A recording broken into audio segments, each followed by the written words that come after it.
And environmental groups are warning that recent changes in energy taxes will harm the climate and the green economy. Adam's here. What are they concerned about, Adam?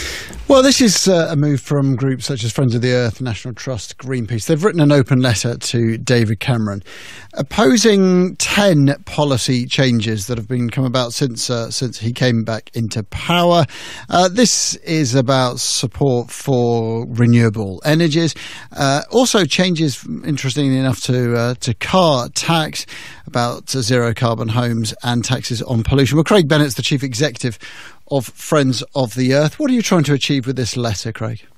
Well, firstly, I think we just want to put the whole story together because it's quite shocking just how big a sledgehammer the government has taken to green policies in just its first 3 months.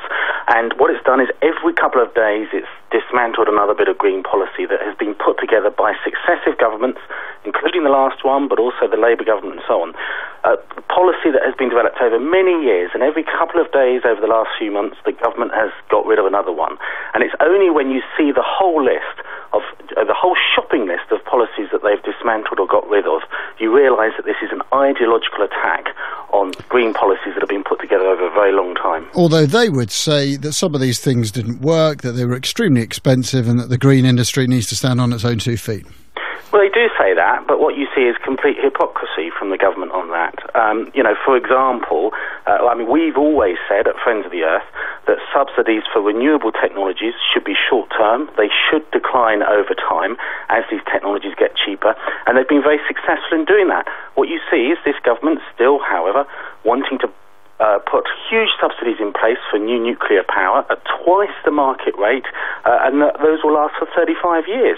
So you see complete hypocrisy on that. You see this. Well, it's not hypocrisy, is it? Because they would absolutely accept that they are doing that, but they say that these are completely different things. That nuclear power and, let's say, in this case, this solar or wind power are totally different things. They are totally different.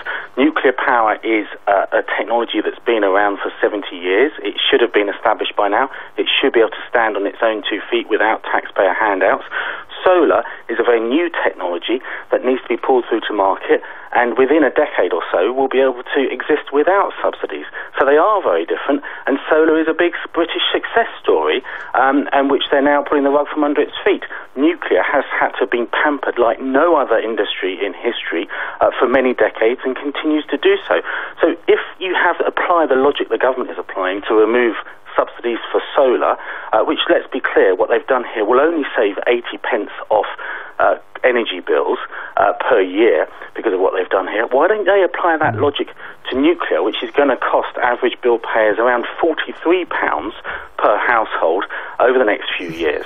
You see this lack of consistency, and the real problem about this is that this is harming investment and job creation, because what business has said to us at Friends of the Earth time and time again is what they need is long-term, consistent policy frameworks to enable them to scale up investment in low-carbon technologies. And when the government keeps chopping and changing, it undermines that investment. Craig, thank you. Craig Bennett there, Chief Executive of Friends of the Earth.